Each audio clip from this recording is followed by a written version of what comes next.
Bismillahirrahmanirrahim. Assalamualaikum warahmatullahi wabarakatuh. Alhamdulillahi rabbil alamin. Usalli wa usallim ala al-mab'uts rahmatan lil alamin.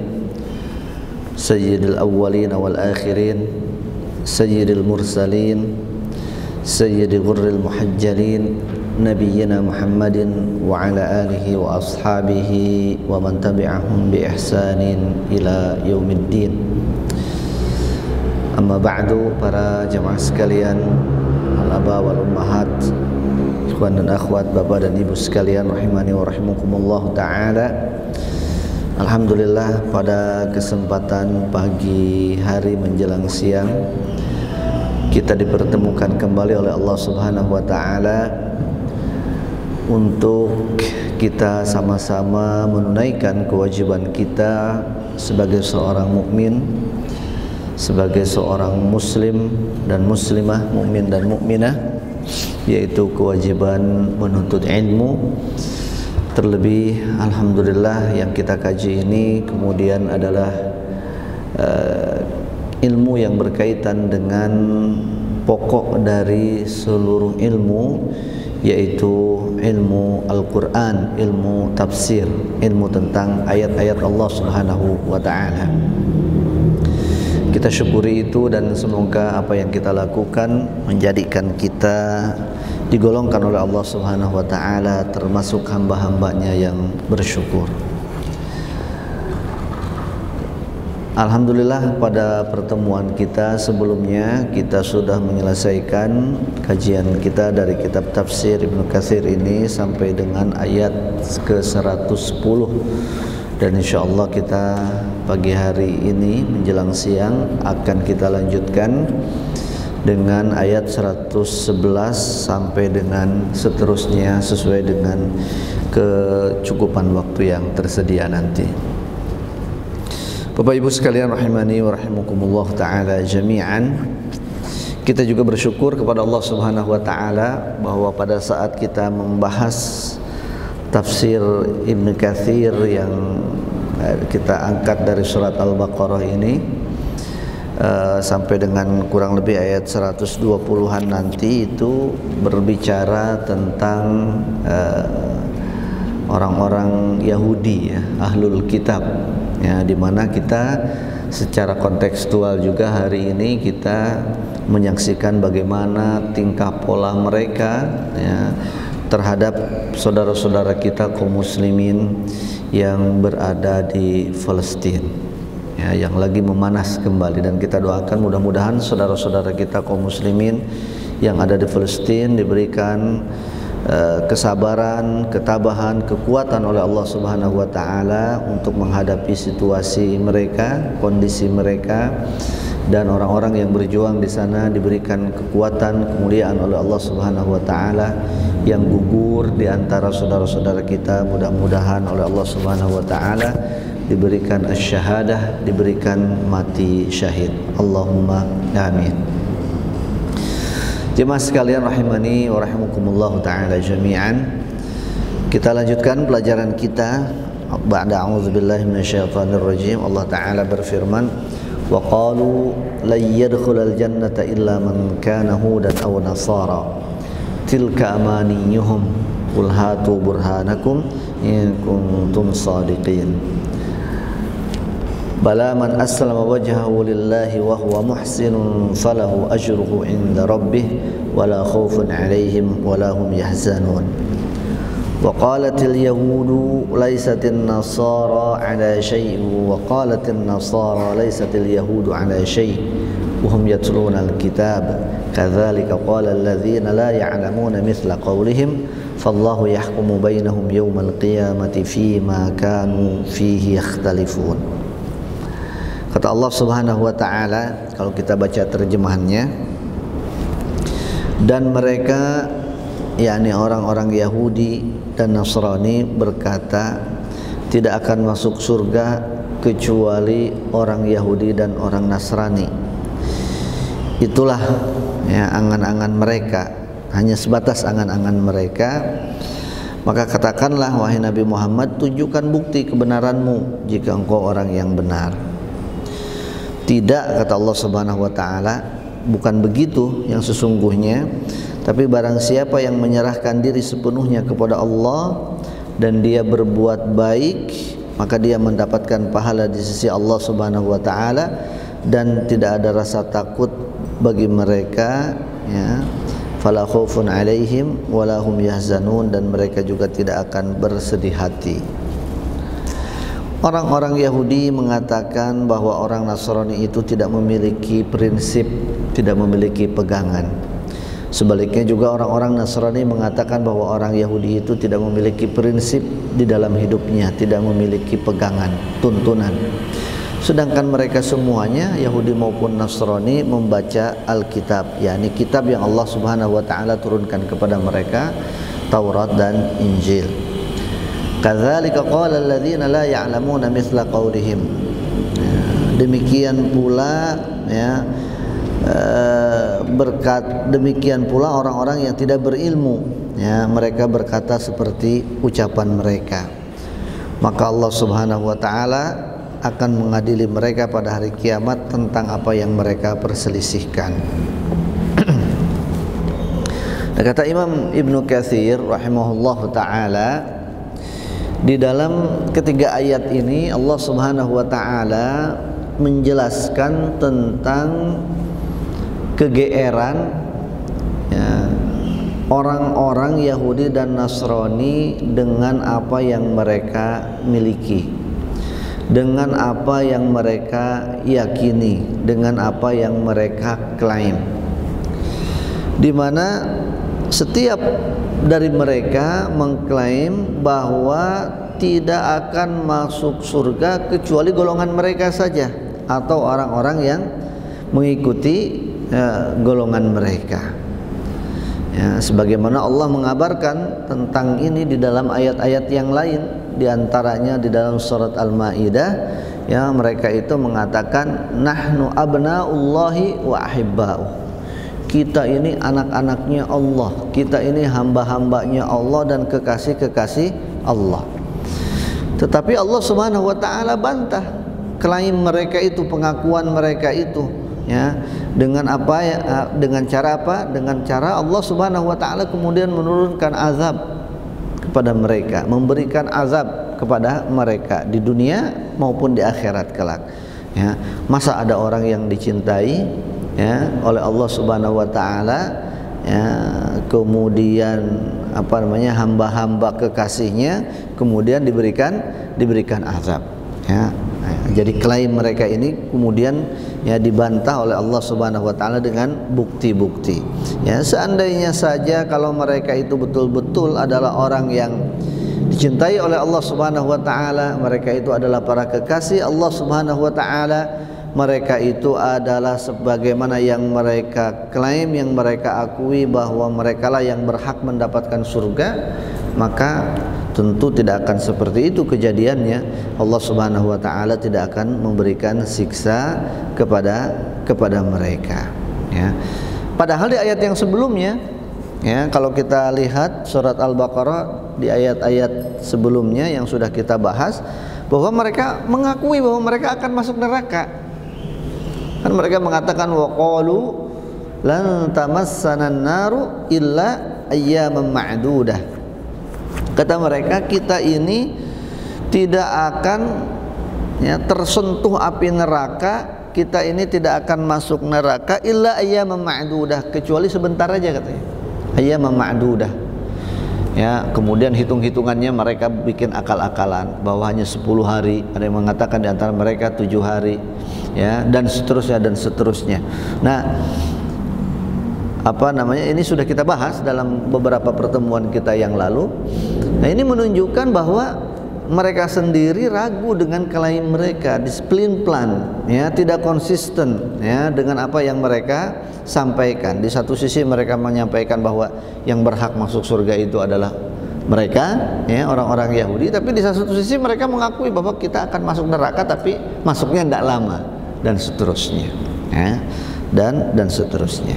Maka oleh Allah Subhanahu wa taala di dalam ayat ini dibantah lagi oleh Allah Subhanahu wa taala klaim mereka itu. Kata Allah Subhanahu wa taala, tilka amanihum, itu hanya sebatas angan-angan mereka saja, mimpi mereka saja, maunya mereka saja.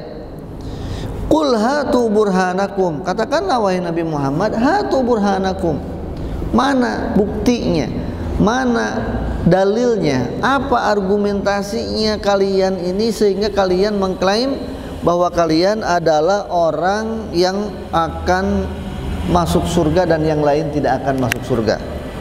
Apa buktinya? Mana dalilnya? Qul hatu burhanakum, argumentasinya bagaimana? Apa, seperti apa?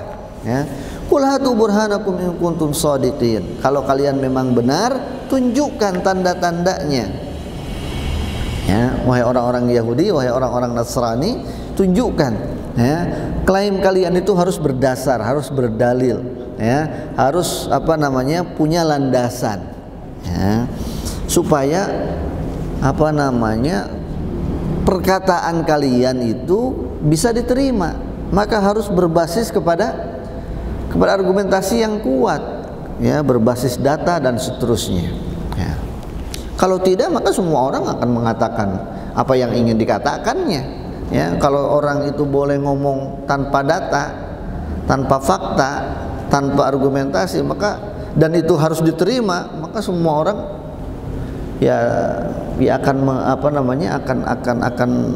akan mengklaim, akan punya pengakuan sendiri-sendiri. Tidak ada standar, ya, tidak ada standarnya.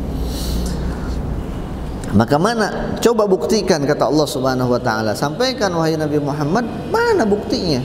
Apa landasannya? Apa datanya sehingga kalian mengatakan bahwa kalianlah yang berhak masuk surga? Bala, ya, tentu tidak demikian, kata Allah Subhanahu wa taala. Orang yang masuk surga itu adalah man aslama wajhahu lillahi wa huwa muhsin. Orang yang menyerahkan diri kepada Allah Subhanahu wa taala dengan ikhlas, wa huwa muhsin, dan dia berbuat kebajikan, maka itulah orang yang akan masuk surga, kata Allah Subhanahu wa taala. Jadi ini standarnya sekarang. Nah, sekarang tinggal dibuktikan.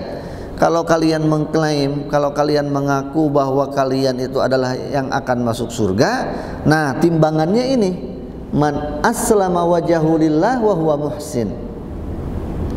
Ya, ukur dengan ukuran ini, kalau masuk dalam ukurannya, masuk dalam timbangannya, nah berarti memang benar klaim kalian. Tapi kalau enggak, ya mohon maaf, kan begitu. Nah, kemudian Imam Ibnu Katsir rahimahullahu taala menafsirkan, ini poin penting buat kita, pelajaran yang sangat berharga, walaupun beberapa kali kita sampaikan ini berulang-ulang, tapi sesuatu yang penting itu memang harus diulang-ulang supaya kita ingat terus, ya. Nah, ini Imam Ibnu Katsir mengatakan, bala man aslama wajhahu lillahi wa huwa muhsin.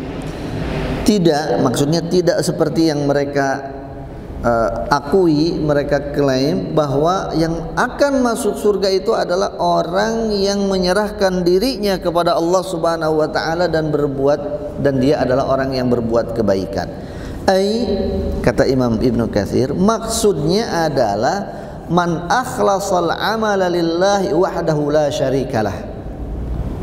Yaitu maksudnya, kata beliau, adalah orang yang senantiasa mengikhlaskan amalnya hanya untuk Allah saja, la syarikalah, tidak menyekutukannya sedikit pun.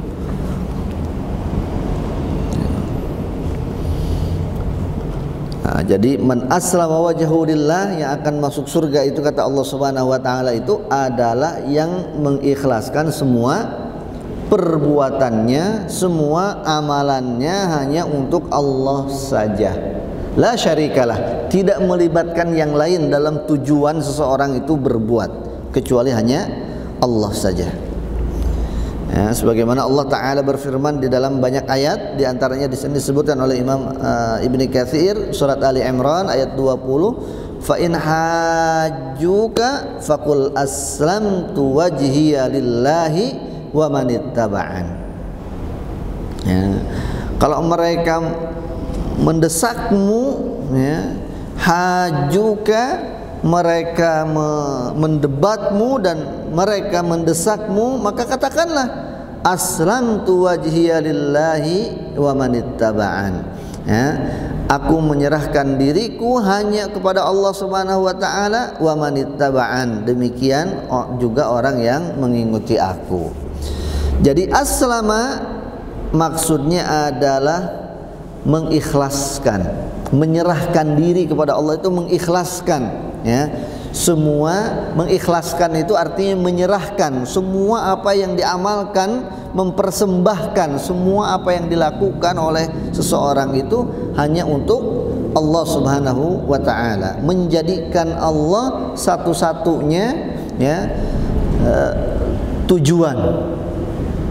Ya, tujuan, ya, seseorang beramal.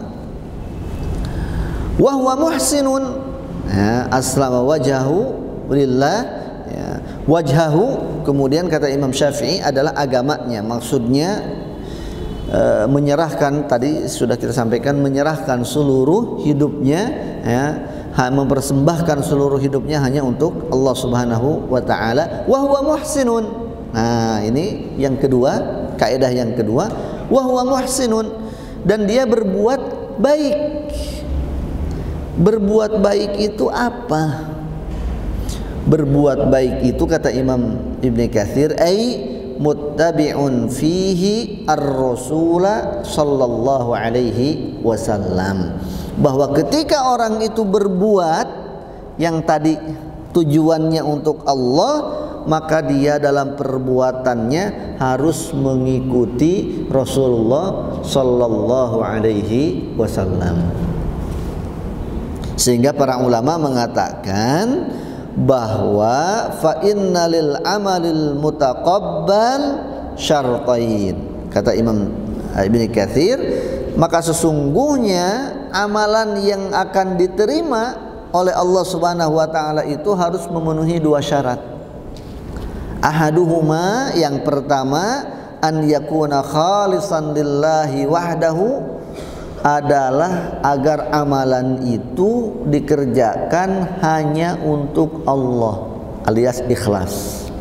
Tujuannya itu untuk Allah, tidak ada kepentingan yang lain, tidak ada tendensi yang lain, untuk Allah saja, ya, tidak ada motif-motif yang lain, motifnya hanya karena Allah Subhanahu wa taala. Itulah yang disebut dengan ikhlas. Kalau masih ada motif-motif yang lain berarti belum ikhlas. Kalau ada yang numpang berarti belum ikhlas, ya. Untuk Allah tetapi juga untuk yang lain, nah berarti itu namanya syirik. Syirik itu kan menduakan Allah, ya. Orang syirik itu bukan tidak percaya sama Allah atau bukan tidak menjadikan Allah sebagai tujuan, tetap menjadikan Allah sebagai tujuan, tapi ada yang lain yang didomplengkan di situ. Itu namanya syirik. Nah, maka orang-orang dulu di zaman jahiliyah itu, ya, pra kenabian itu, mereka disebut orang musyrik, orang Quraisy itu, kafir Quraisy itu. Kenapa? Karena mereka menyekutukan Allah. Mereka menyembah berhala itu bukan satu-satunya yang disembah. Mereka menyembah Allah tetapi juga menyembah berhala, maka disebut orang musyrik. Ya, jadi orang musyrik itu bukan orang yang tidak percaya sama Allah, tapi orang yang percaya sama Allah dan juga dia percaya kepada selain Allah. Ya. Wal akhar, kemudian syarat yang kedua, an yakuna sawaban muwafiqan lisyari'ah. Yang kedua, syarat agar amalan itu diterima oleh Allah, kata Imam Ibnu Katsir, adalah agar amalan itu shawab, benar. Bagaimana amalan itu, pekerjaan itu dikatakan benar? Muwafiqan lisyari'ah, harus sesuai, ya, dengan rambu-rambu atau kaidah-kaidah syariat. Dalam hal ini adalah sesuai dengan tuntunan Rasulullah Sallallahu Alaihi Wasallam. Ini saya sengaja bacakan kata-kata Imam Ibnu Katsir dalam bahasa Arabnya, ya, untuk meyakinkan kepada kita semua kaum muslimin bahwa bagaimana Imam Ibnu Katsir itu tegas ya di dalam hal-hal yang sifatnya prinsip. Ya. Famata kana khalisan wa lam yakun shawaban lam yuqbal. Kemudian kata beliau, kata Imam Ibnu Katsir, sehingga kapan sebuah amalan itu dikerjakan secara ikhlas, tujuannya hanya Allah, tidak ada dia mau supaya dilihat orang, tidak ada dia mau melakukan amalan itu tujuannya supaya bisnisnya lancar misalnya begitu. Dia sedekah itu tidak ada tujuannya supaya dia dapatkan proyek yang baru dan seterusnya. Tidak ada niatan-niatan seperti itu, walaupun itu sebenarnya boleh aja, nggak termasuk syirik kalau itu. Misalnya ingin dilihat oleh orang, ingin dinilai oleh atasan dan seterusnya, tidak ada, betul-betul dia ikhlas. Ya, walam yakun shawaban, tapi caranya dia melakukan kebaikan itu tidak sesuai dengan tuntunan syariat, tidak sesuai dengan contoh Rasul. Lam yuqbal atau lam yutaqabbal, maka tetap amalan itu tidak diterima oleh Allah. Kata Imam Ibnu Katsir, walihada qala Rasul sallallahu alaihi wasallam, dalam hal ini kata beliau Rasulullah SAW bersabda, man amila amalan laisa alaihi amruna fahuwa raddun. Barang siapa yang mengerjakan suatu amalan, suatu perbuatan, laisa alaihi amruna, tidak ada contohnya dari kami, terutama ibadah-ibadah yang sifatnya mahdhah, ritual, yang sifatnya ritual mahdhah, laisa alaihi amruna, tidak ada contohnya dari kami, tidak ada tuntunannya dari kami, tidak sesuai dengan contoh atau tuntunan yang kami ajarkan, fahuwa raddun, maka itu ditolak, maka itu tertolak oleh Allah Subhanahu wa taala. Rawahu Muslim an hadits Aisyah. Hadis ini diriwayatkan oleh Imam Muslim dari riwayat Aisyah radhiyallahu taala anha. Maka kata Imam Syafi'i, kata Imam Ibnu Katsir, pertama ikhlas saja tidak cukup. Kemudian beliau memberikan contoh ini. Fa'amalur ruhban wa man syabahahum wa in furidu annahum mukhlisuna fihi lillah, maka apa yang dikerjakan oleh para rahib atau pemuka-pemuka agama yang lainnya, kalaulah kita katakan bahwa mereka itu mengerjakannya dengan ikhlas, ustadz-ustadz mereka itu, bukan ustadz ya, rahib, guru-guru mereka itu misalnya ikhlas, apa yang mereka kerjakan itu ikhlas gitu karena Allah, fa innahu la yutaqabbal minhum, maka apa yang mereka kerjakan itu tidak akan diterima oleh Allah. Kalau mereka sedekah misalnya begitu, kalau mereka berbuat baik kepada tetangga, membantu fakir miskin, membantu anak yatim, ikhlas misalnya mereka mengerjakannya, maka tidak akan diterima, kata Imam Ibnu Katsir. Kenapa? Hatta yakuna dzalika mutabi'an lirrasul Muhammad al-mab'uts ilaihim wa ilan nasi kaffah, sampai mereka mengerjakannya itu dilandasi dengan landasan yang kedua, yaitu ingin mengikuti contoh Rasul yang telah diutus kepada seluruh manusia di akhir zaman ini, yaitu siapa? Nabi besar Muhammad sallallahu alaihi wasallam. Nah, inilah yang membedakan kita kaum muslimin. Ini perspektif kita ya, konteksnya ini adalah kita sebagai seorang muslim, bahwa agama kita mengajarkan seperti ini kepada kita, sebuah akidah, keyakinan bahwa amal itu hanya akan diterima oleh Allah, kebaikan itu atau sesuatu yang kita kerjakan itu akan diterima oleh Allah apabila yang pertama ikhlas, yang kedua sesuai dengan contoh tuntunan Rasulullah Shallallahu Alaihi Wasallam. Dan kemudian di sini tadi Imam Ibnu Katsir mencontohkan dengan pemuka agama yang lain, walaupun itu agama samawi, rohib, ya kan? Misalnya seorang rohib, seorang ustadznya orang Yahudi, dia mungkin orang yang paling alim di agamanya, ya paling mengenal Allah, mungkin hatinya katakanlah dia ikhlas kepada Allah Subhanahu wa taala, bersedekah dia misalnya. Kita juga sebagai seorang muslim pengikut Nabi Muhammad, kita juga ikhlas ketika kita bersedekah kepada Allah Subhanahu wa taala. Meskipun nilainya kita lebih kecil, mereka lebih besar, mana yang akan diterima bernilai di sisi Allah? Minyak kita. Karena syarat yang kedua kita ikuti. Kalau mereka tidak mengikuti syarat atau tidak memenuhi syarat yang kedua, sehingga tidak menjadi kebaikan di sisi Allah Subhanahu wa taala, hanya menjadi kebaikan dunia saja dia di hadapan manusia. Wa qadimna ila ma 'amilu min 'amalin faj'alnahu haba'an mansura. Kemudian Imam Ibnu Katsir berhujjah dengan surat Al-Furqan ayat ke-23, Allah memfirmankan ya bahwa wa qadimna ila ma 'amilu min 'amalin, ya mereka itu kami datangkan mereka, kemudian mereka membawa apa yang sudah mereka kerjakan dari pekerjaan-pekerjaan, amalan-amalan yang mereka tunaikan. Faja'alnahu haba'an mansura, tetapi akan kami jadikan itu seperti debu yang bertebaran, tidak ada manfaatnya.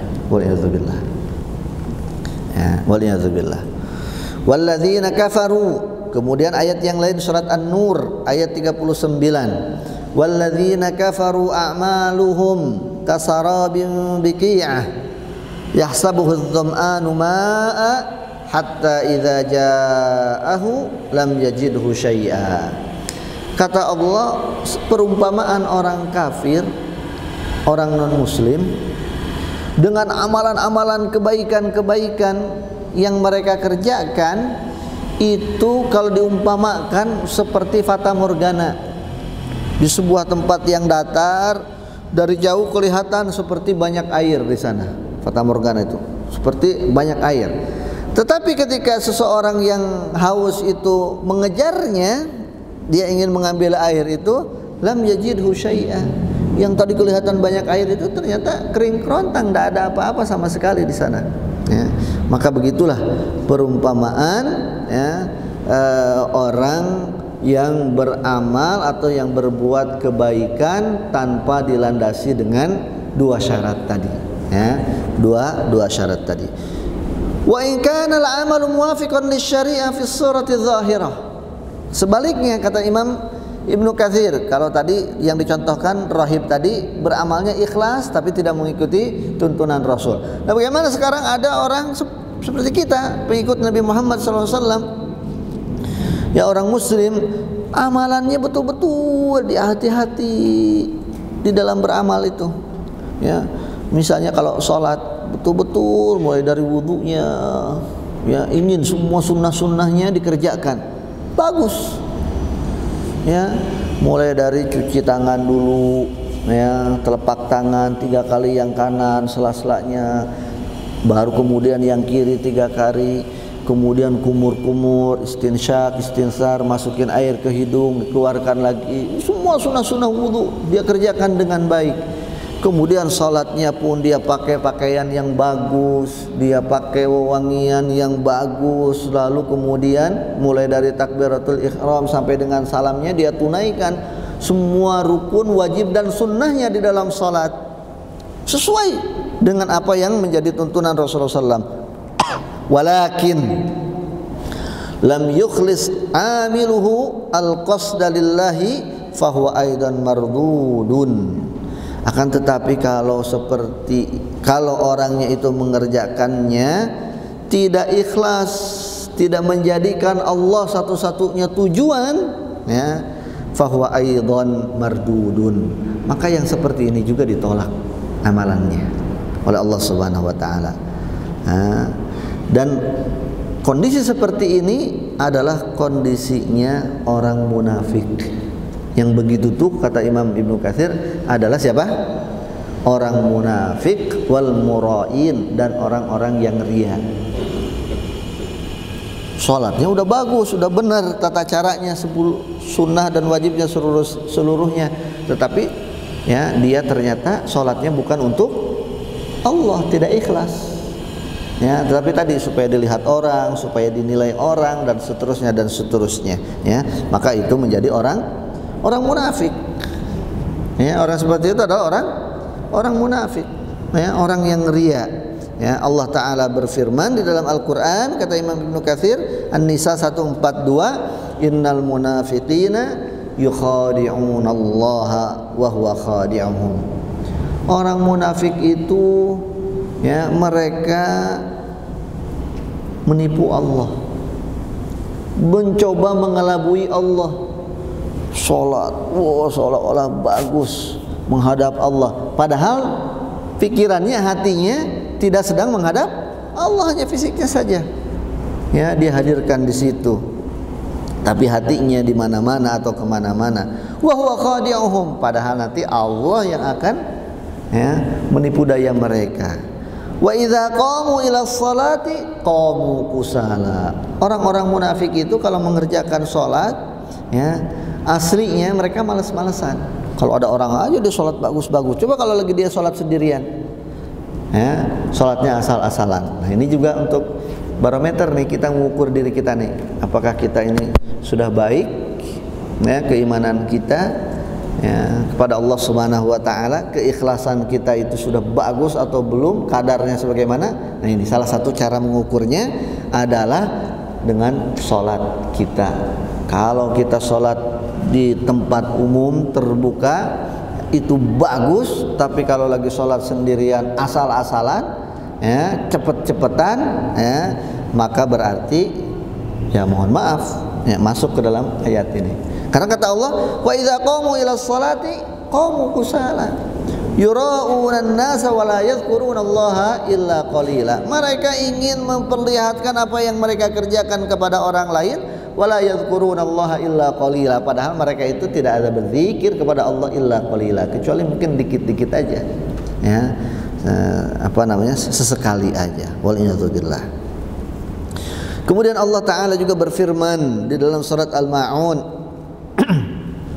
ayat keempat sampai dengan ayat ketujuh, Allah mengatakan, fawailun lil musallin alladzina hum an salatihim sahun alladzina hum yura'un wa yamna'unal ma'un.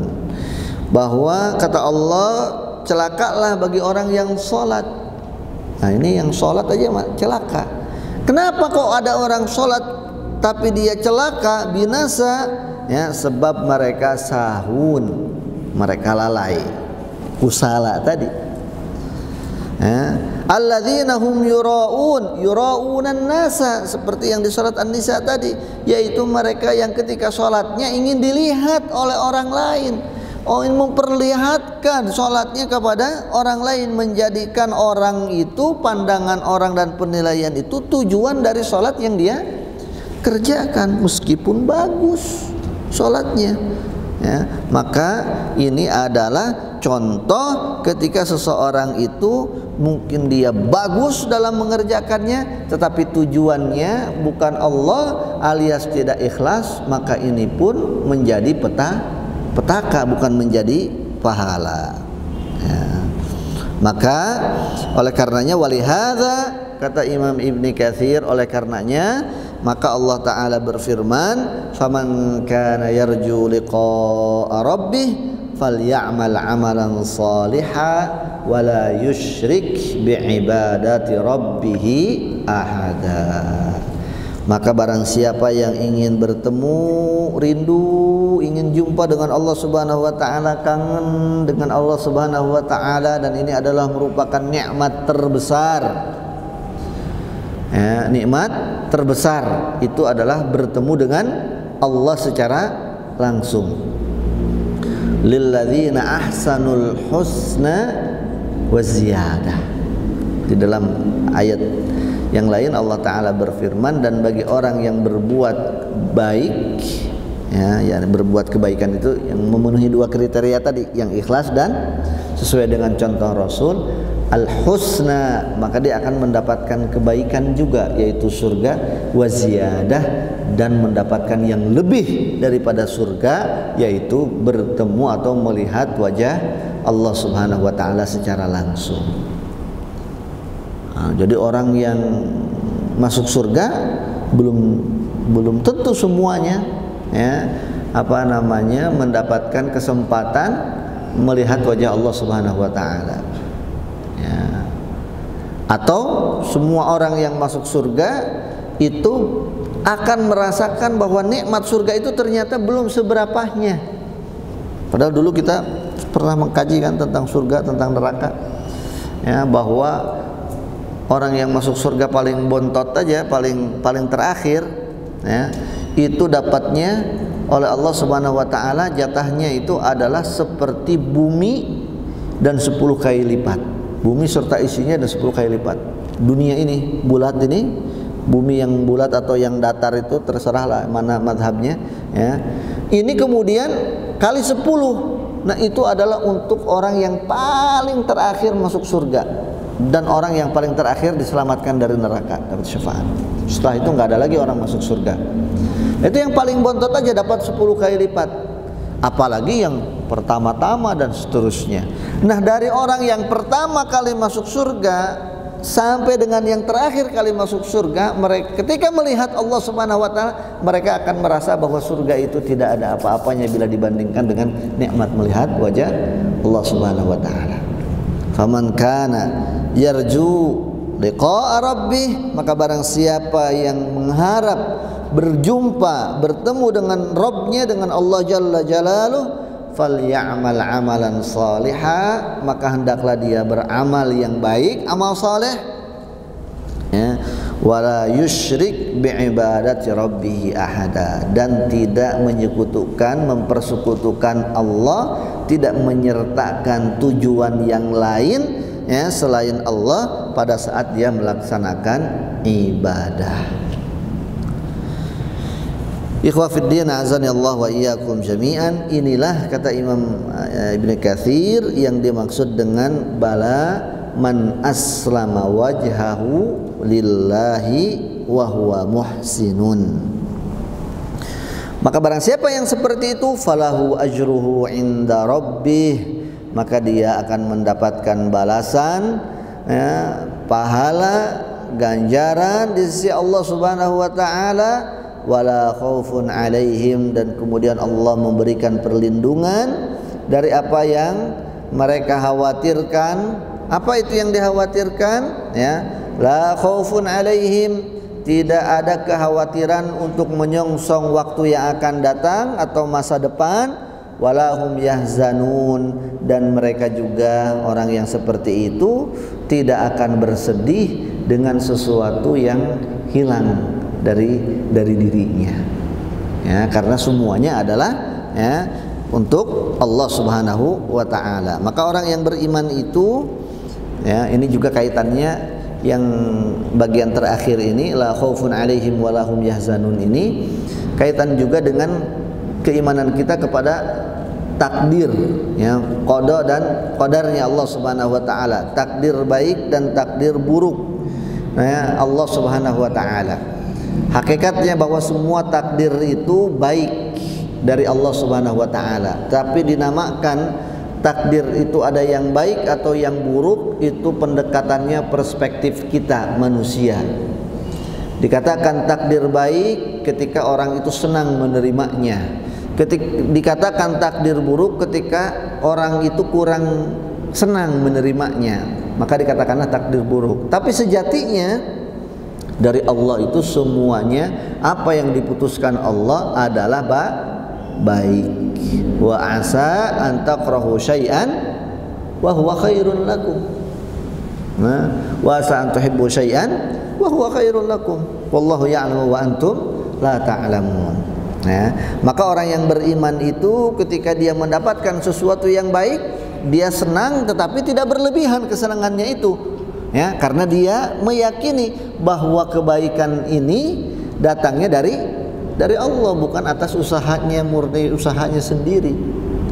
Begitupun ketika kehilangan sesuatu atau menghampiri padanya sesuatu yang tidak baik, maka dia juga tidak bersedih berlebihan, karena dia juga tahu bahwa ini adalah ditentukan oleh Allah. Jadi dapat duit senang, kehilangan duit juga nggak sedih berlebih, karena datang dari Allah. Ketika hilang pun diambil oleh Allah, semuanya karena Allah. Inna lillahi wa inna ilaihi raji'un. Kita ini milik Allah dan kan kepadanya semuanya akan kembali, akan diambil semuanya oleh Allah Subhanahu wa taala. Maka kalau orang sudah sampai kepada tingkat ini keimanannya, insya Allah tidak ada itu yang namanya galau, tidak ada yang namanya stres, tidak ada yang namanya murung, tidak ada yang namanya putus harapan, dan seterusnya. Maka insya Allah bawaannya itu, auranya itu akan bagus terus, ya, ceria terus, ya, optimis terus bawaannya itu, optimisme dan seterusnya. Kenapa? Ya karena semuanya sudah ditakdirkan, ditentukan oleh Allah Subhanahu wa taala. Kewajiban kita adalah berusaha. Menentukan hasilnya siapa? Allah Subhanahu wa taala. Kalau kita sudah berusaha ternyata dapat, alhamdulillah, itu dikasih oleh Allah. Sudah berusaha ternyata belum berhasil, ya alhamdulillah, usaha kita sudah dinilai sama Allah Subhanahu wa taala. Sudah dijaga-jaga tapi ternyata hilang, ya sudah, selesai. Ya, amanah kita sudah kita jaga dan kemudian diambil lagi oleh Allah Subhanahu wa taala dan seterusnya. Jadi yang diwajibkan kepada kita itu adalah usahanya. Ya, prosesnya. Adapun hasilnya adalah hak prerogatif Allah Subhanahu wa taala. Tapi Allah juga berfirman di dalam banyak kesempatan, maksudnya dalam banyak ayat, bahwa Allah itu tidak akan menyia-nyiakan usaha seorang hamba. Wallahu bidzallamin lil abid. Allah tidak akan menzalimi. Ya, jadi usaha itu tidak akan mengkhianati, hasil itu tidak akan mengkhianati proses, kalau kata orang kan begitu. Ya, jadi begitu sudah sunnatullah Subhanahu wa taala. Ikhwa fiddin, azanillah wa iyyakum jami'an. Itu tafsiran ayat yang kedua di hari ini, yaitu ayat ke-112, bala man aslama wajhahu lillahi wa huwa muhsin falahu ajruhu 'inda rabbih wala khaufun 'alaihim wala hum yahzanun. Bahwa orang yang akan mendapatkan surga itu bukan atas klaim-klaiman seperti orang Yahudi dan Nasrani tadi, tetapi adalah orang yang memenuhi kriterianya. Ya, bagaimana kriterianya orang yang akan mendapatkan surga itu? Yaitu man aslama wajhahu lillah, orang yang senantiasa ikhlas pada Allah Subhanahu wa taala dalam setiap amalnya, tidak mensekutukan Allah, tidak menyertakan kepentingan yang lain, wa huwa muhsinun. Maka kemudian dia juga di dalam prak-prakannya, di dalam prakteknya, terutama kalau ibadah ini yang sifatnya ritual atau yang disebut dengan istilahnya ibadah mahdhah, mengikuti tuntunan dari Rasulullah sallallahu alaihi wasallam, falahu ajruhu inda rabbih. Maka orang yang seperti itu akan mendapatkan ganjarannya di sisi Allah Subhanahu wa taala, dan Allah akan menjamin keselamatan dia. La khaufun alaihim, tidak ada rasa cemas, rasa takut bagi mereka. Walahum yazanun, dan juga mereka tidak akan bersedih hati, ya. Tidak akan ada rasa takut di dunia untuk menghadapi masa depan. Walahum yahzanun, mereka juga tidak akan sedih ketika mereka harus bertemu dengan keputusan Allah atau takdir Allah Subhanahu wa taala yang kurang baik dalam perspektif kita. Imam Sa'id bin Jubair mengatakan la khaufun alaihim, mereka tidak akan mendapatkan rasa takut. Ya, ini nanti di akhirat mereka enggak akan takut, ya, dengan kedahsyatan hari akhirat nanti.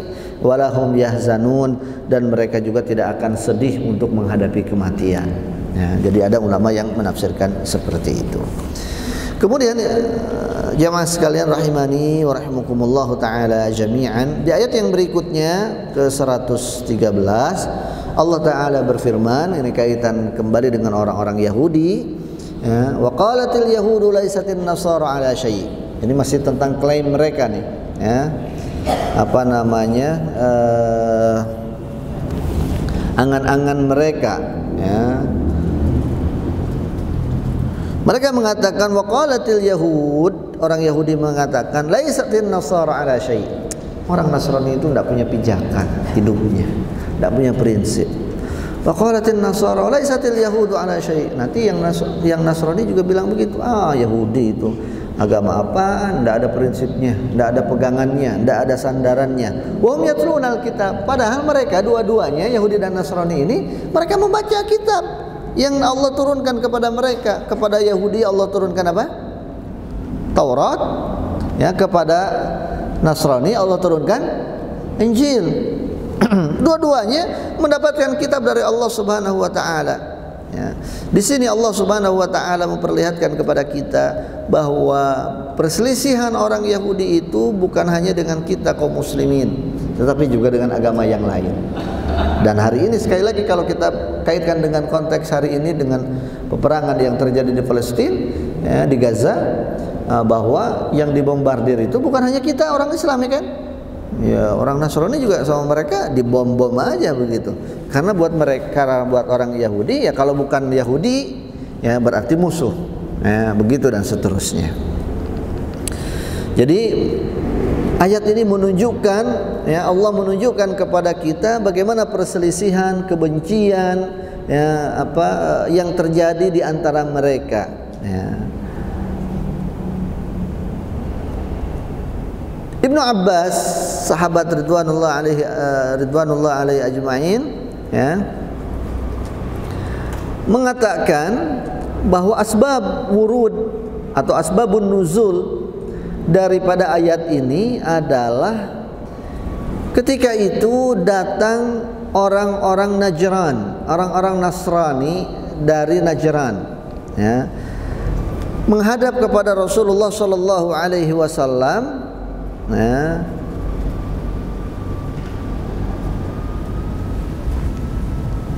ketika mereka sedang menghadap, kemudian datang juga orang-orang Yahudi, ya, kepada mereka, yakni kepada Rasulullah menghadap kepada orang-orang Nasrani yang sedang menghadap Rasulullah sallallahu alaihi wasallam.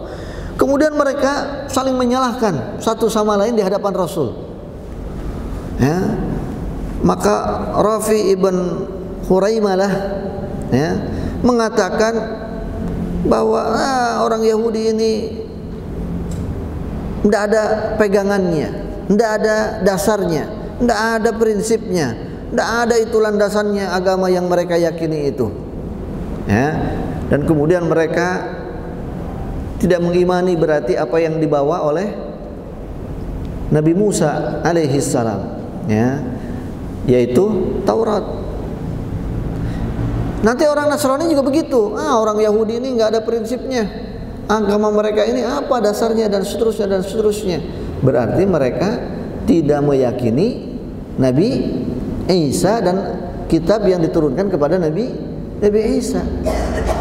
Padahal kata Imam Ibn Abbas, padahal mereka dua-duanya sama Allah diberikan Alkitab, yakni Taurat dan Injil, yang pada kedua kitab tersebut saling menghabarkan bahwa di dalam Injil dikatakan ada nabi sebelumnya, yaitu Nabi Musa dengan membawa Taurat, begitu. Ya, jadi ketika orang Yahudi itu tidak percaya kepada Injil, sama dengan dia tidak mempercayai apa yang ada di dalam kitabnya. Begitu juga dengan orang Nasrani. Ya, dengan orang Nasrani, apa kalian katanya, orang Yahudi dan seterusnya dengan kitabnya Taurat dan seterusnya. Padahal di dalam Injil juga sudah dikatakan keberadaan Nabi Musa dan kitab Tauratnya. Begitupun sebaliknya, di dalam Taurat keberadaan Nabi Isa dan Injil itu sudah disampaikan, sebagaimana kedatangan Nabi Muhammad dan kemudian Al-Quran sudah disampaikan dan seterusnya. Jadi saling menyalahkan, ego atau apa yang mendasari mereka selain dengan kedengkian dan seterusnya, ya, itu terjadi di hadapan Rasulullah sallallahu alaihi wasallam. Maka ketika itu turunlah ayat ini, ayat ke-113 daripada surat Al-Baqarah ini. Wa qalatil yahudu laisatin nasara ala syai' wa qalatin nasara laisatil yahudu ala syai' wa hum yatlunal kitab. Ya, mereka saling menyalahkan, ya, satu sama lain, ya, padahal mereka sama-sama diberikan kitab oleh Allah Subhanahu wa taala. Ya.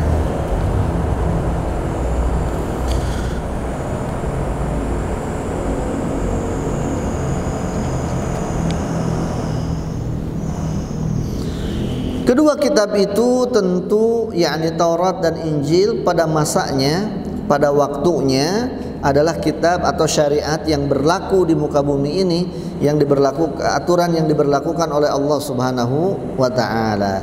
Ya, tetapi karena mereka tadi ada kedengkian, ada kebencian, ya, ada perselisihan di antara mereka, iri di antara mereka, sehingga kemudian mereka saling menyalahkan, mereka saling menafikan, mengkufuri satu dengan yang lainnya. Kadzalika qala alladziina la ya'lamuuna mithla qaulihim. Ya, demikian juga orang-orang yang tidak tahu. Ya, alladziina la ya'lamuuna mithla qaulihim, mereka akan mengklaim atau mengatakan yang sama seperti yang mereka katakan. Orang yang tidak berilmu akan mengatakan seperti demikian. Ya. Ya, baik kepada agama itu maupun kepada agama Islam. Ya. Siapa orang-orang yang tidak tahu ini?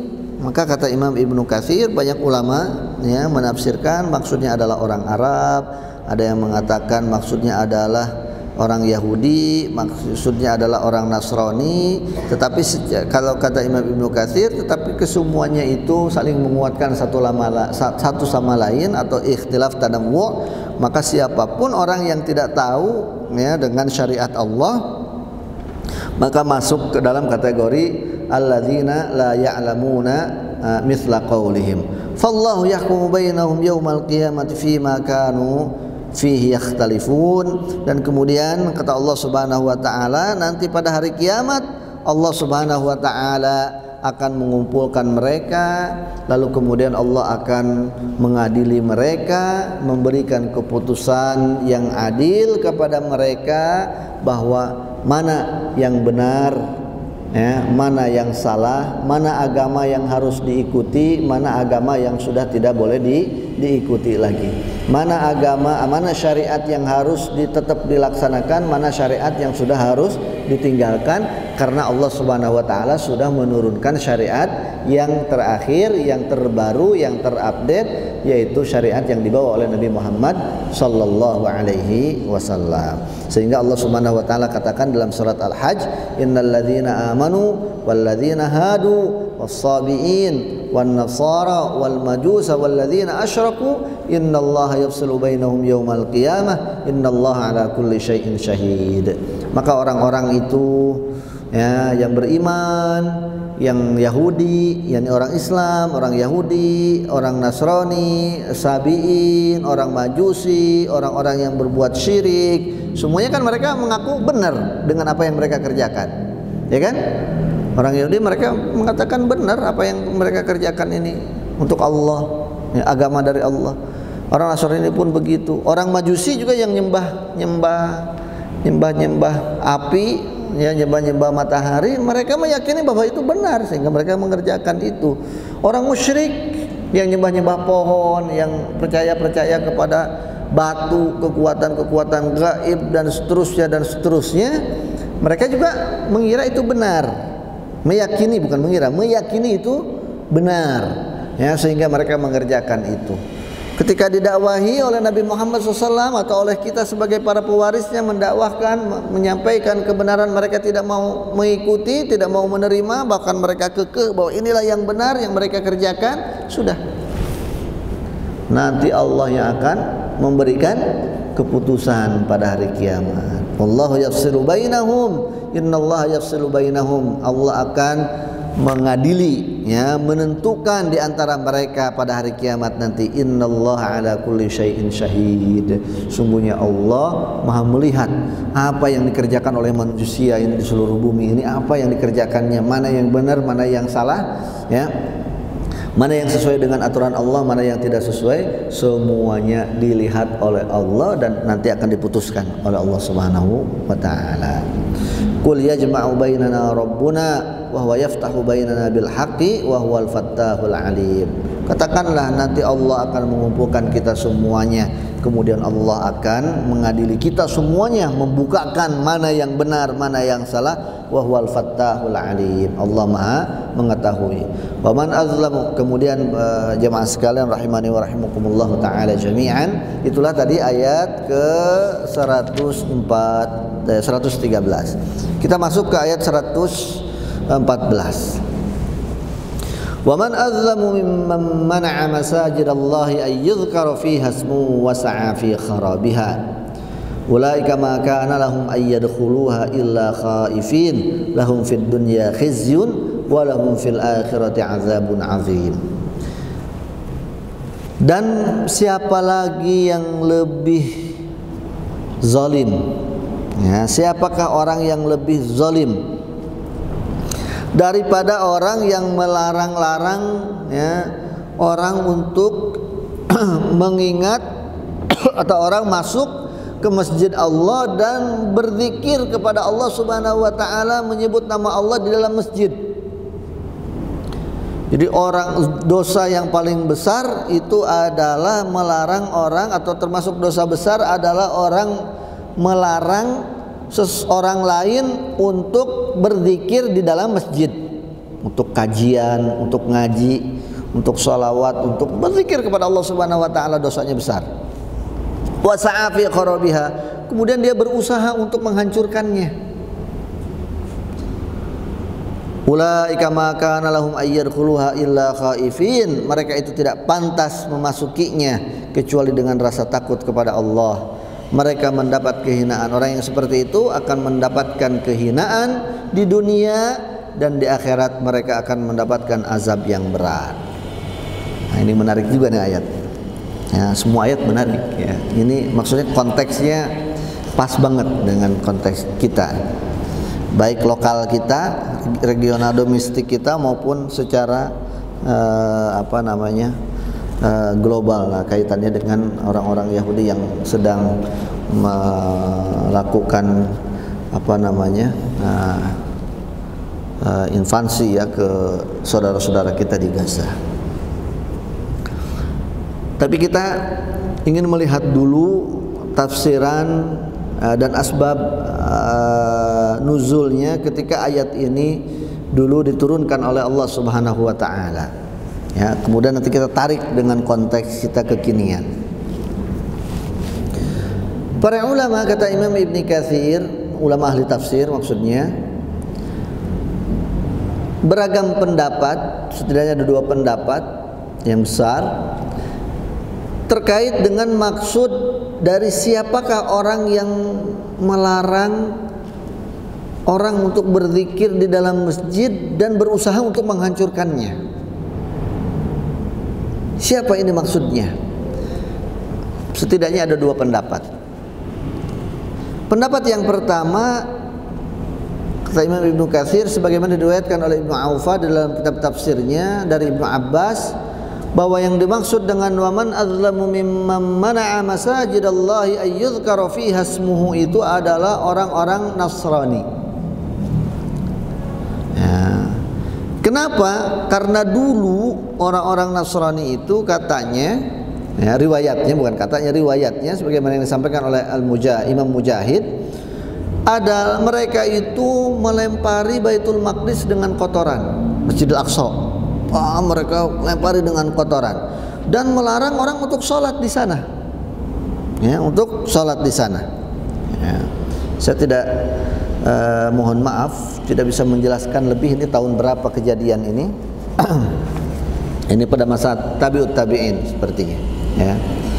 Kemudian wasa'a fi kharabiha, Imam Qatadah mengatakan bahwa Bukhtanasar dan kawan-kawannya ya, dan koalisinya itu menghancurkan beberapa bagian daripada Baitul Maqdis, dan itu dibantu oleh orang-orang Nasrani.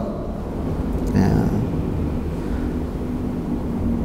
Ini pendapat yang pertama. Jadi itu maksudnya adalah mereka. Pendapat yang kedua, sebagaimana diriwayatkan oleh Imam Ibnu Jarir, ya, bahwa Ibnu Zaid mengatakan, wa man azlamu mimman mana'a masajidallahi ay yuzkara fiha ismuhu wa sa'a fi kharabiha. Dan siapakah yang lebih besar dosanya, kezalimannya dari orang yang melarang masjid-masjid Allah untuk dikumandangkan padanya nama-nama Allah, untuk disebut di dalamnya, di dalam masjid-masjid itu nama Allah, dan kemudian orang itu berusaha untuk menghancurkannya. Maksudnya adalah orang-orang musyrik katanya. Nah, yang kedua nih ya, adalah orang-orang musyrik yang mereka itu berusaha dulu untuk mencegah Nabi Muhammad sallallahu alaihi wasallam sampai ke Masjidil Haram, yakni ke Ka'bah, masuk ke Mekah untuk melaksanakan umrah. Ini kaitannya dengan perjanjian Hudaybiyah. Ya, Hudaybiyah jamaah, biasanya jamaah umroh beberapa travel itu suka dibawa tuh sekarang ke wilayah Hudaybiyah, itu dekat dengan Mekah sebenarnya. Sekarang mungkin masih masuk wilayah Mekah. Ada di sana tuh biasanya ada peternakan unta, ya, beli susu unta yang fresh. Situ tuh ada tuh di Hudaybiyah. Ada museum Ka'bah. Nah, itu tuh di Hudaybiyah tuh. Nah, daerah situ tuh. Nah, dulu Rasulullah SAW datang bersama kaum muslimin pengen umroh, sampai di Hudaybiyah tidak bisa masuk. Tidak boleh sama orang-orang kafir Quraisy ini, ya. Dan kemudian dikirimlah delegasi untuk negosiasi, untuk nego. Sampai kemudian mereka menyebarkan isu lagi, hoax, bahwa utusan Rasulullah SAW itu terbunuh. Yaitu pada saat itu kalau tidak salah Ali dan siapa begitu, ada dua orang yang dikirim oleh Rasulullah SAW itu. Ya, sehingga kemudian mereka intinya sampai mereka itu tidak bisa masuk, tidak bisa umrah. Tapi Rasulullah SAW kemudian berbesar hati, mengalah, diturunkan oleh Allah Subhanahu Wa Taala kepadanya ayat, sudah kembali ke Madinah, ya, maka hadyu kurban, ya, pada saat itu kan mau haji juga, umrah haji, kurban yang dibawa sembelih di situ, ya, sembelih di situ, dan kemudian kembalilah, dan insya Allah kalian akan kembali di tahun yang akan datang. Dan kemudian sejarahnya kan di tahun yang akan datang terjadilah Fathu Makkah, pembebasan kota Makkah. Nah, jadi yang dimaksudkan dengan pendapat yang kedua itu orang-orang musyrik ini yang maksud dengan ayat ini, yang pertama-tama ini yang bikin ayat ini turun. Mereka melarang-larang Nabi Muhammad SAW untuk sampai ke Ka'bah, ya, dan kemudian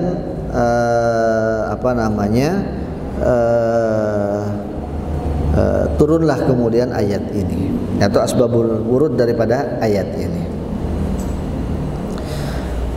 Dari dua pendapat ini, kata Imam Ibnu Katsir, ini kan pendapat yang secara khususnya, tetapi ada kaidah di dalam kaidah usul fikih itu bahwa al-ibrah, ya, atau al-hukmu, sebuah hukum itu, ya, turun, ya, bukan untuk hanya berlaku karena suatu sebab itu, tapi dia akan menjadi umum, ya, dengan hal-hal yang serupa, ya, dengan penyebab itu. Ya, jadi misalnya kalau ada ayat tentang larangan atau dosa, misalnya membunuh atau korupsi, kemudian turunlah kemudian satu aturan bahwa yang korupsi itu harus potong tangan. Misalnya sekarang ada nama fulan korupsi, dengan perbuatan dia korupsi ini maka turunlah undang-undang potong tangan misalnya begitu, ya, atau karena korupsi ini fasadun fil ard maka hukuman mati misalnya begitu, ya, dihukum mati. Maka yang dihukum mati itu karena korupsi itu bukan hanya orang ini, tapi siapapun yang lainnya maka akan kena hukuman mati. Nah, itu dalam kaidah usul fikih itu, suatu hukum itu berlaku bukan hanya untuk penyebabnya yang awal ini saja, tapi akan berlaku kepada yang lain-lainnya yang semisal. Nah, gitu. Ya, dengan demikian maka Imam Ibnu Katsir di sini mengatakan, kata beliau, ketika orang Nasrani melarang orang-orang Yahudi pada saat itu datang ke Baitul Maqdis, ya, karena mereka mengatakan bahwa agama mereka itulah agama yang benar daripada agama orang Yahudi, ya, yang harusnya sudah berpindah ke agama Nasrani dan seterusnya, ya, maka ketika itu diterima, ketika pada masanya alasan mereka diterima, ya, diterima. Kemudian ketika datang ajaran Nabi Muhammad SAW, maka alasan mereka tidak dibenarkan lagi tentunya, karena mereka juga diharuskan untuk mengikuti ajaran Nabi Muhammad sallallahu alaihi wasallam. Kemudian apa yang menjadi landasan orang-orang Quraisy juga benar menjadi landasan daripada atau penyebab asbab nuzul daripada ayat ini. Tetapi secara umum, nah ini saya seperti yang tadi korupsi kita contohkan, secara umum siapapun yang melarang orang untuk masuk ke masjid, untuk mengumandangkan nama-nama Allah di masjid, berzikir kepada Allah, ya, maka dia masuk ke dalam konteks ini, ayat ini. Ya, baik Yahudi maupun orang kafir Quraisy maupun Nasrani, siapapun, hatta orang Islam sekalipun, kalau ngelarang-larang orang untuk sholat, untuk zikir, untuk kajian, masuk dalam ayat ini. Ya, wa man azlamu mimman mana'a masajidallahi ayyuzkara fiha ismuhu, untuk disebutkan nama Allah Subhanahu wa taala di masjid-masjid itu, disebutkan nama Allah itu dalam salat, dalam ibadah, ya kan, dalam kajian, apapun yang dalam rangka zikir kepada Allah Subhanahu wa taala. Ya, barang siapa yang melarang, maka dia berarti dosanya sangat besar. Ya, dosanya sangat besar.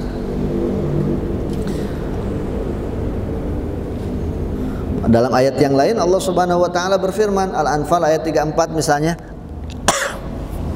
Kata Allah, "Wa ma lahum alla yu'adzibahumullahu wa hum yasudduna 'anil masjidil harami wa ma kanu awliya'ah in awliya'uhu illal muttaqun walakinna aktsaruhum la ya'lamun." Ya, bagaimana mungkin Allah tidak mengazab mereka, ya, orang-orang yang memalingkan orang, melarang orang dari Masjidil Haram, dari rumah-rumah Allah Subhanahu wa taala. Wa makanu awliya'ah, dan mereka bukanlah orang yang pantas untuk mengelola Masjidil Haram itu. Sebab ya, orang-orang yang pantas untuk mengelolanya adalah orang-orang yang bertakwa, wali-wali Allah. Walakinna aktsaruhum la ya'lamun, tapi tidak banyak di antara mereka yang mengetahui. Itu Al-Anfal ayat 34. At-Taubah ayat 17 dan 18 Allah mengatakan, maka lil musyrikin ay ya'muru masajidallahi syahidina ala anfusihim bil kufri.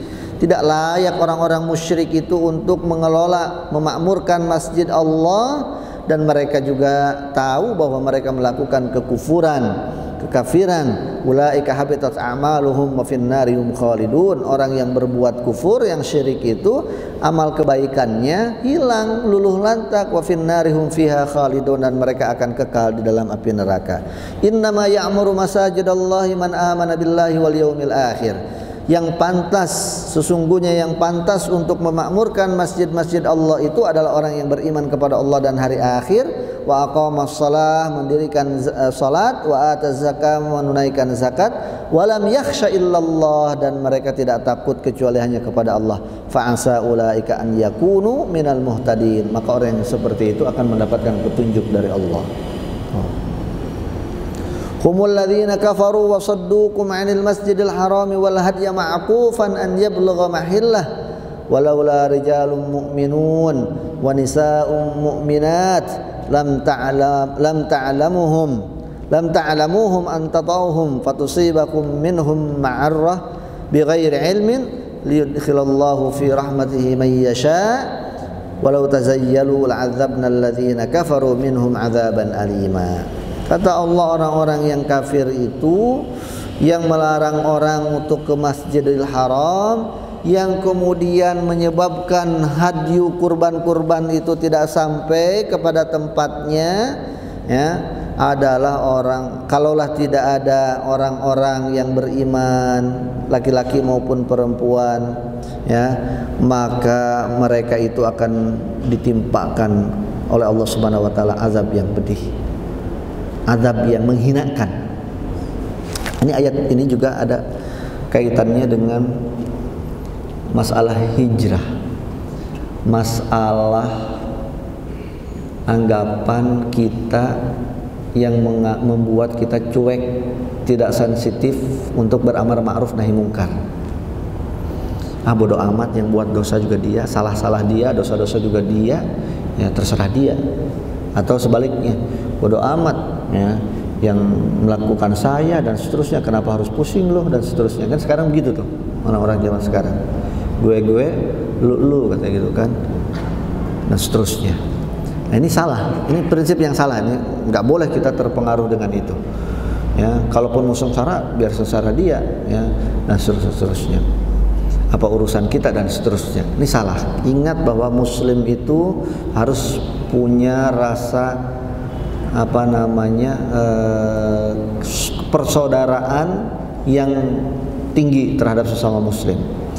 Orang Muslim itu diibaratkan oleh Rasulullah seperti jasad yang satu, seperti satu tubuh. Kalau satu sakit, tubuh yang lainnya akan ikut merasakan. Bagai satu bangunan, kalau ada satu yang roboh atau yang ini, maka akan roboh, saling menguatkan satu sama lain dan seterusnya. Nah, ini ayat ini nih, Allah Subhanahu wa ta'ala itu ketika menurunkan suatu azab di dunia ini, tapi bukan lagi, beda nanti di akhirat. Azab itu per individu, efeknya itu nggak ada kepada orang lain, kecuali kalau memang dia punya kontribusi, punya saham di dalam kejelekan yang dilakukan oleh orang lain. Kalau tidak ada, wala taziru wazratu wizra ukhra. Tapi di dunia beda. Kata Allah Subhanahu wa ta'ala di dalam ayat yang lain, wattaqu fitnatan la tusibanna alladzina zalamu minkum khassah. Dan takutlah kalian kepada satu fitnah, kepada satu ujian dari Allah, maksudnya azab, ya. La tusibanna alladzina zalamu minkum khassah. Di mana azab itu kalau Allah turunkan di dunia ini tidak hanya akan mengenai orang-orang yang berbuat zalimnya saja, tapi orang-orang yang di sekitarnya juga akan kena imbas. Meskipun nanti perbedaan penerimaannya tentu ada, ya, katakanlah musibah gunung meletus misal itu bisa jadi bagi orang yang zalim sebagai siksaan, fitnah tadi, azab dari Allah. Tapi bagi orang yang beriman yang ada di dekat orang zalim tadi, yaitu ujian, musibah. Tapi musibah itu kan tidak diharapkan, ya kan? Musibah itu tidak diharapkan, ya, namanya juga takdir. Makanya kategorinya takdir buruk, artinya tidak diharapkan oleh seorang, ya, walaupun menjadi kebaikan pada akhirnya begitu, tapi itu tidak diharapkan, ya. Namun meskipun tidak diharapkan, dia kena akibat daripada adanya orang yang berbuat zalim di sekitar kita. Maka kita harus punya tadi rasa amar ma'ruf nahi mungkar, itu sense of amar ma'ruf nahi mungkar, ya. Jadi nggak boleh ungkapan itu tadi terserah dialah, biarin aja, ya, dia kita, ya, sengsara, dosa juga dosa dia, biarin aja, bodoh amat, ya, dan seterusnya. Nah, ini nggak boleh kita. Nah, ini nih ayat ini nih, kalau kita mau lebarkan atau kita kupas, ya, sampai itu nanti ke situ, ya, sampai nanti ke sana. Maka kata Allah Subhanahu wa ta'ala, andai saja tidak ada orang mukmin, tidak ada orang yang beriman, sudah kami siksa tuh, sudah kami turunkan azab. Nah, jadi keberadaan orang yang baik itu juga menyelamatkan, ya. Sebaliknya tadi, kebalikan daripada yang tadi kita contohkan, ya, orang zalim itu mendatangkan petaka bukan hanya untuk dirinya saja, tapi juga orang-orang yang ada di sekitarnya akan terimbas. Juga sebaliknya, keberadaan orang yang baik itu mendatangkan manfaat, dan manfaat itu bukan hanya untuk dirinya si orang yang baik tadi, tapi juga akan berimbas atau dirasakan oleh orang-orang yang ada di sekitarnya. Nah, insyaallah, ya, lihat perbedaan antara orang baik dan orang buruk. Buruknya menyebabkan bukan hanya untuk dirinya saja, juga orang lain. Begitu juga jadi orang baik. Baik itu bukan hanya untuk dirinya saja, tapi orang lain yang ada di sekitarnya pun akan merasakan manfaatnya. Kemudian jamaah sekalian rahimani wa rahimakumullah taala jami'an, kembali kita kepada ayat tadi. Jadi, ya, kalau sekarang kata Imam Ibnu Katsir, siapapun yang berupaya untuk menghalang-halangi orang masuk ke masjid, masuk ke rumah Allah, menghalang-halangi orang untuk mengingat Allah, menyebut nama Allah, baik dalam ibadah yang sifatnya mahdhah, ritual, maupun yang sifat yang lainnya, kajian dan seterusnya, yang lain-lainnya. Siapa yang melakukan itu berarti dia melakukan dosa yang sangat besar. Wa man azlamu mimman siapa yang dosanya lebih besar daripada orang yang melakukan itu. Berarti menunjukkan dosa yang lain itu di bawah itu. Walaupun dosa yang lain juga mungkin besar, ya, dan seterusnya. Wasa'afi kharabiha. Nah, dan kemudian bukan hanya sekedar melarang, lalu orang itu berusaha untuk menghancurkannya.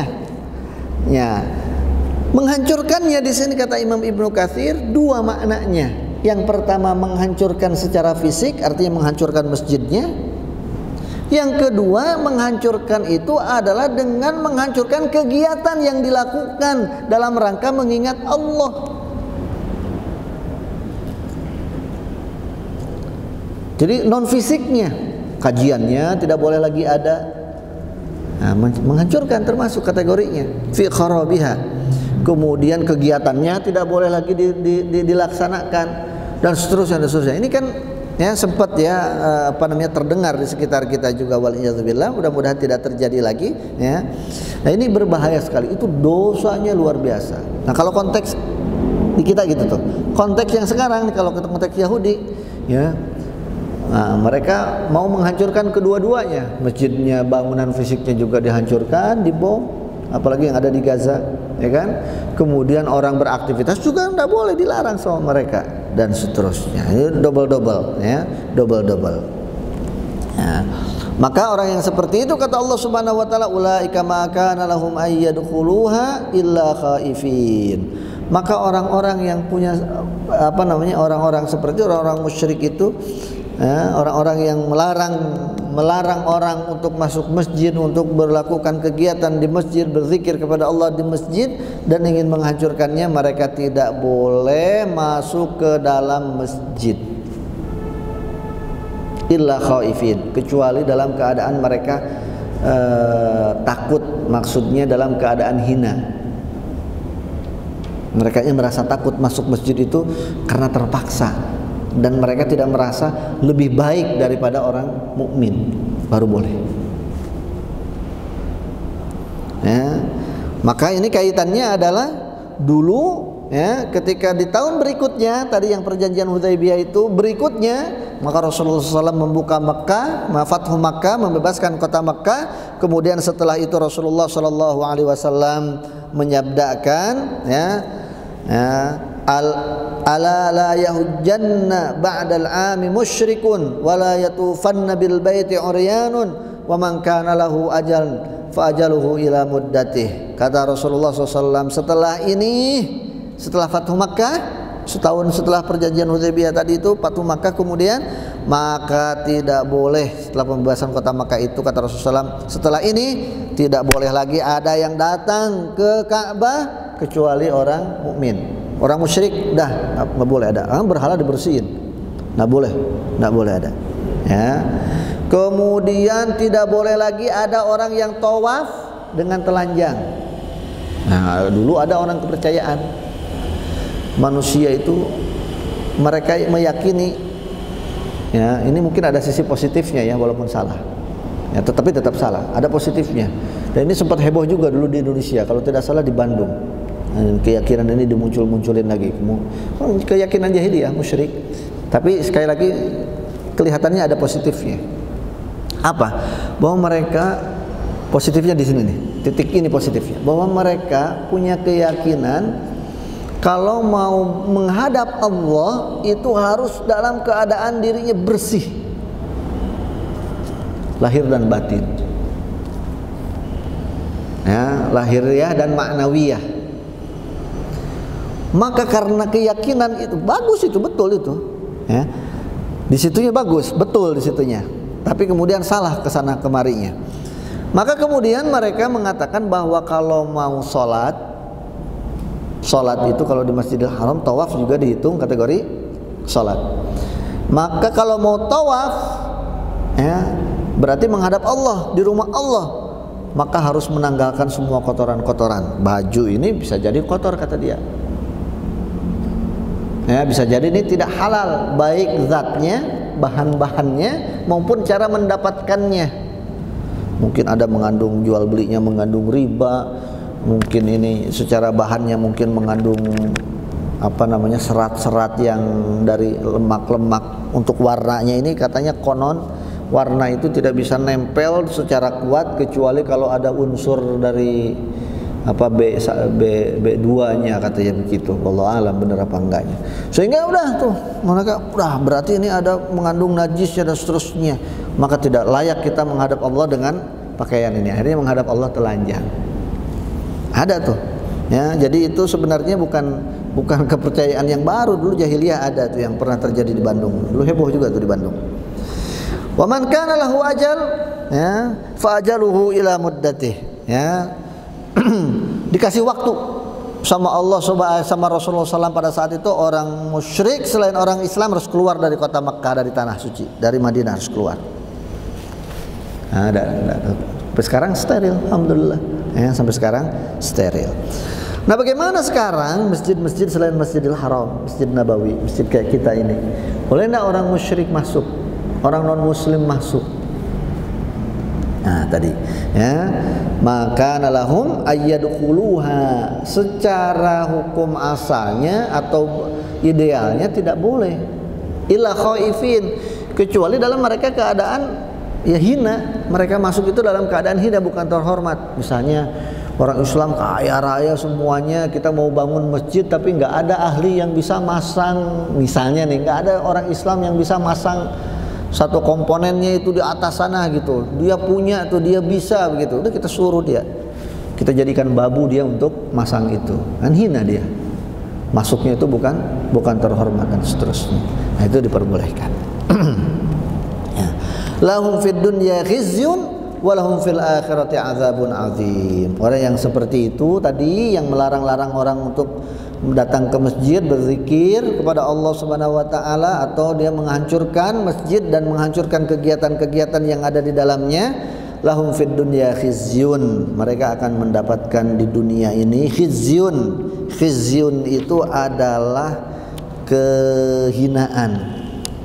Ya, khizyun itu adalah kehinaan. Ya.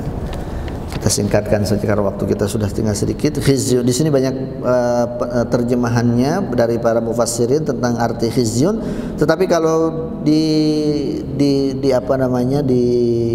digeneralkan itu maksudnya adalah kehinaan. Khizyun itu, ya. Walau lahum fid dunya khizyun walahum fil akhirati adzabun azim. Orang yang seperti itu di dunia dapat kehinaan, nanti di akhirat mereka akan mendapatkan siksa yang pedih dari Allah Subhanahu wa taala. Waliyadzubillah. Waliyadzubillah. Ayat yang ke-115 yang terakhir yang akan kita kaji di pertemuan siang hari ini, yaitu firman Allah Subhanahu wa taala, walillahil masyriq wal maghrib fa aina ma tuwallu fasamma wajhullah innallaha wasi'un alim.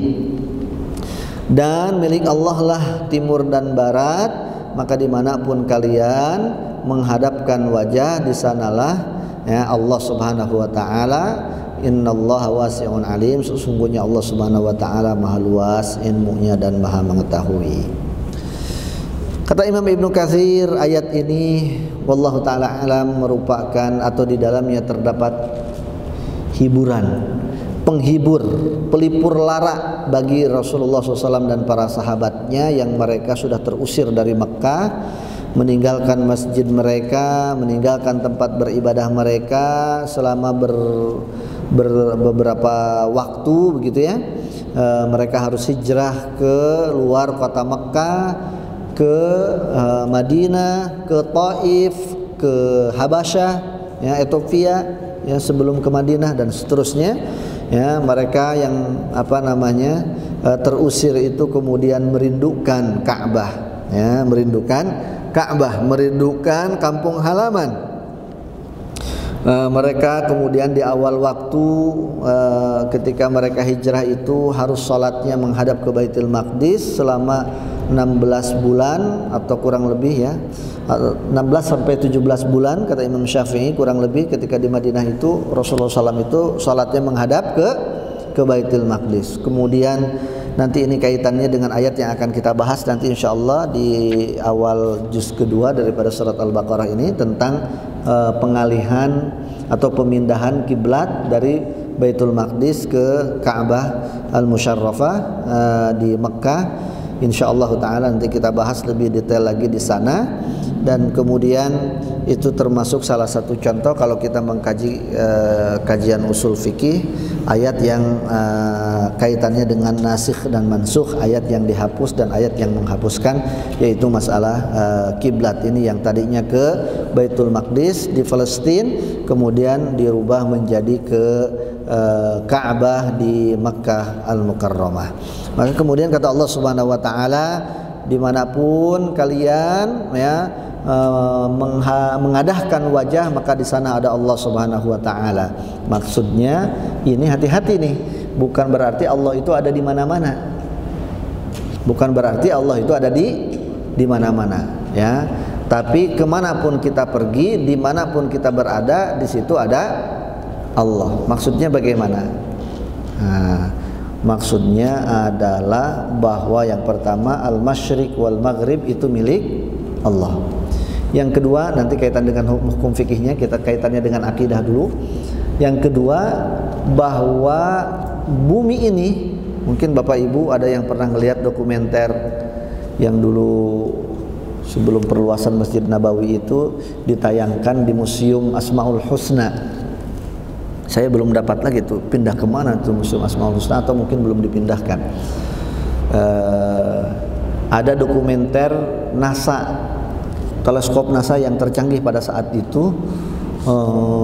Dia bikin zoom out orang yang sedang ngaji awalnya di Masjid Nabawi begitu. Nanti bisa searching tuh di YouTube. Saya pernah lihat juga tuh ada orang yang Indonesia ngerekam gitu di apa namanya di dalam museum itu, kemudian dia upload di YouTube. Ya. Orang sedang ngaji di Masjid Nabawi begitu di zoom out. Kemudian kelihatan masjidnya, zoom out lagi bahwa masjid itu kelihatan ada di Madinah, zoom out lagi kelihatan Saudi, zoom out lagi kelihatan itu ada di Asia, zoom out lagi kelihatan itu ada di bumi, zoom out lagi bumi berputar dengan planet-planet yang sampai akhirnya bumi itu tidak kelihatan, kecil banget. Sementara bumi itu kalau dulu yang kita pelajari kan katanya ada di galaksi apa? Tata Surya apa namanya? Galaksi Bekasi, bukan, galaksi Bima Sakti. Nah, galaksi Bekasi sono Kayon. Galaksi Bima Sakti. Kemudian itu galaksi itu katanya bermiliar-miliar planet, dan ternyata galaksi itu ada bermiliar-miliar juga jumlahnya. Terus gitu, dan ternyata makhluk planet yang paling besar itu bukan matahari, ada lagi yang lebih besar berjuta-juta lipat besarnya itu dari matahari, dan panas juga, dan ada yang dinginnya itu berapa minus derajat itu, ribuan derajat dan seterusnya. VY Majoris atau apa gitu, saya lupa namanya, bisa di searching nanti. Itu menunjukkan ternyata Bapak Ibu jamaah sekalian rahimani wa rahimakumullah, apa yang saya secara pribadi pada saat itu yang paling saya terfikir hikmah daripada melihat video itu, makna Allahu Akbar. Mana apa? Allahu Akbar. Allah Maha Besar. Ternyata dunia tempat kita tinggal ini dibandingkan planet lain itu nggak kelihatan. Bumi ini, bukan dunia, bumi ini tempat kita nggak kelihatan dibandingkan dengan planet-planet yang lain itu, nggak ada berbanding gedenya itu. Kecil, debu makin lama makin nggak kelihatan malah sama sekali.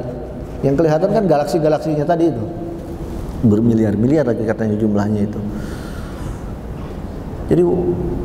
Jadi sangat rasional, akhirnya kita bisa menganalogikan, oh iya kita ini kecil sehingga Allah itu besar, itu bisa kita gambarkan. Dan itu semuanya ada di langit. Mungkin langit keberapa? Wallahu alam. Dan Allah itu ada di atas langit, itu semua ada di atas arsy, mustawin ala arsy. Nah, kalau saya boleh gambarkan, ya kan, kalau kita punya misalnya sejuta semut kita pelihara dalam satu toples, dalam satu gelas ini misalnya gitu, masuk sejuta semut di sini, hidup dia, kita kasih makan dan seterusnya misalnya begitu ya. Kita taruh ini di lantai situ, kemudian kita duduk di atas meja ini, ya kan? Maka semut itu buat kita yang jutaan tadi itu kecil, nggak ada apa-apanya.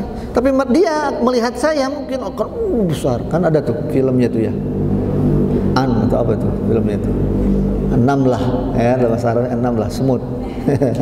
Ya kan, dulu saya pernah tuh belajar bahasa Arab, kadang-kadang dibawa ke lab gitu, terus dengerin film tapi yang sudah di film-film kartun gitu, animasi yang sudah diterjemahkan ke dalam bahasa Arab. Ingat tuh dulu ada film semut tuh, ya kan, untuk bawa daun aja harus gotong royong dan seterusnya, ya kan, karena buat dia ini besar, tapi buat kita ini kecil dan seterusnya.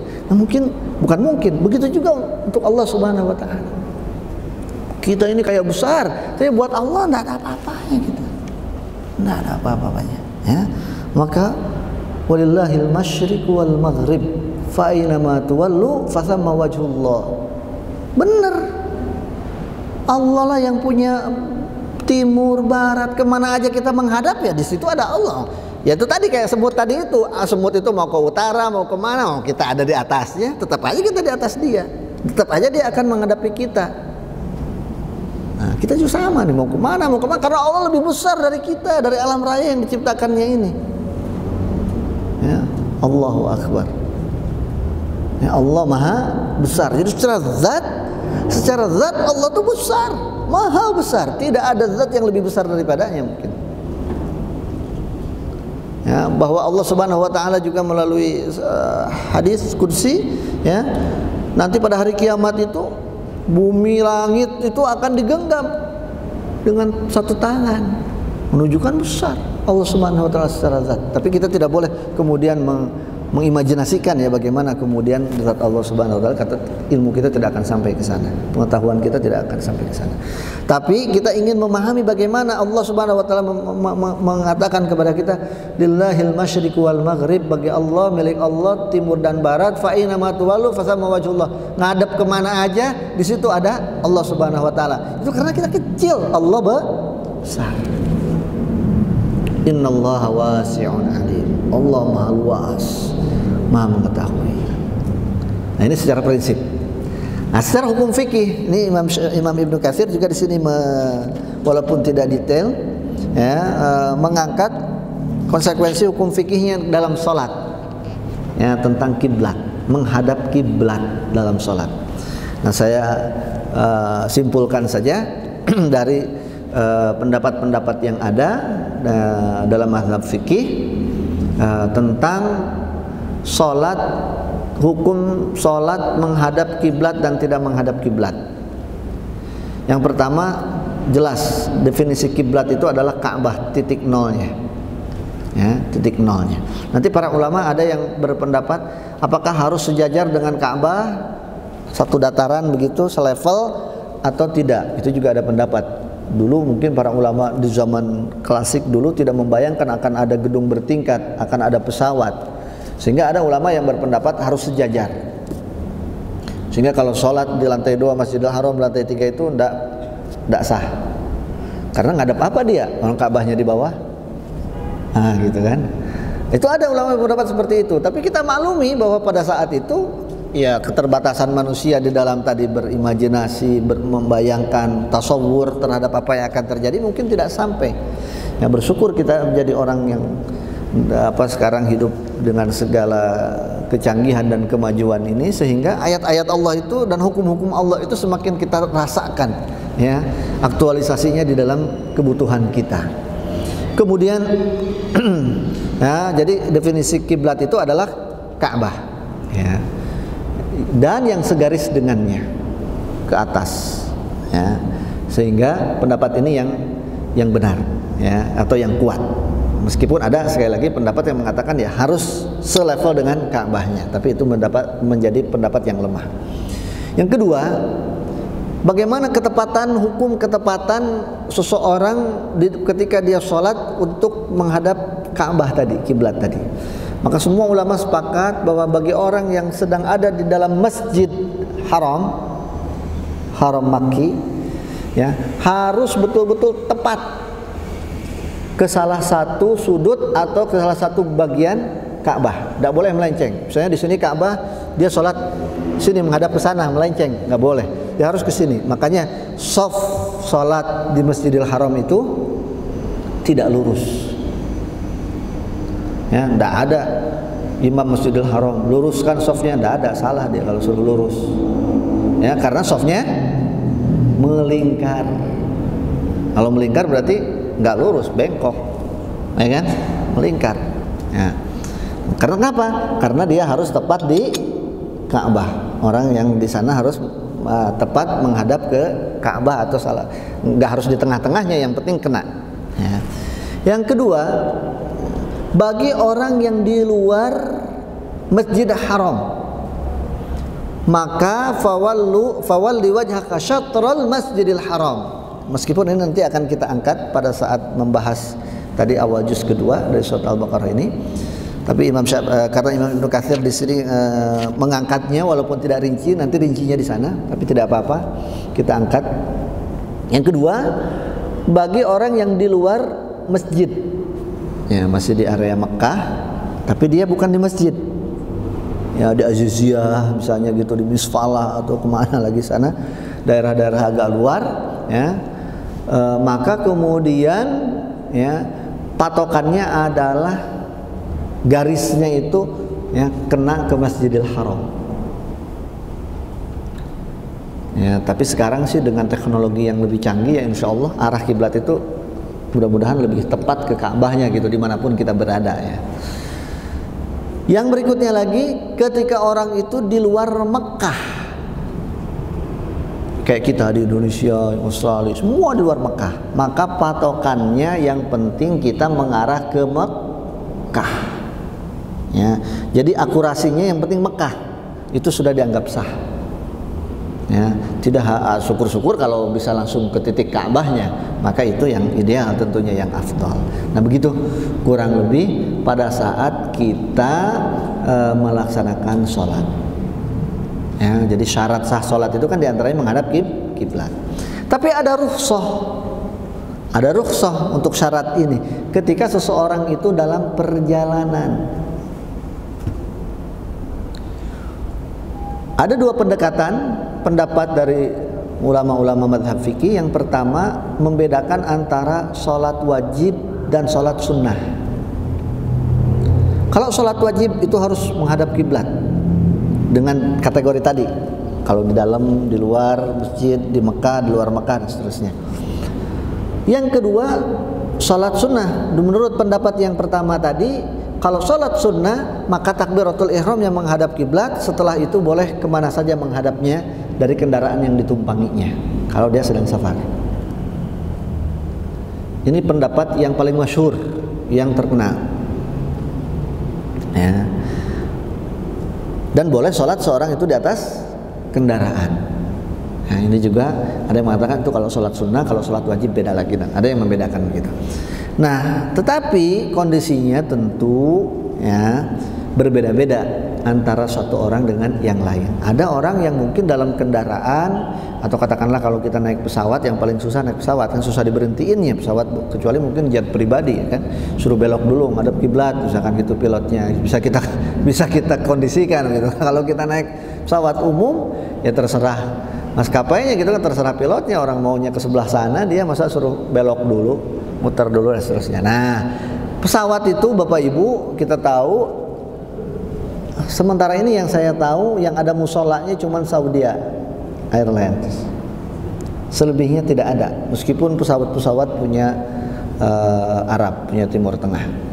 Ya, Emirates, Etihad tidak ada. Kuwait, Oman, Jordan, Royal Jordan, semuanya kayaknya tidak ada. Ya. Tidak ada. Qatar Airways, tidak ada musolanya kecuali yang punya Saudi. Itu ada di bagian belakang. Nah, kalau bagian Saudi dia tahu arah kiblatnya beda-beda tuh. Dia dikasih tahu.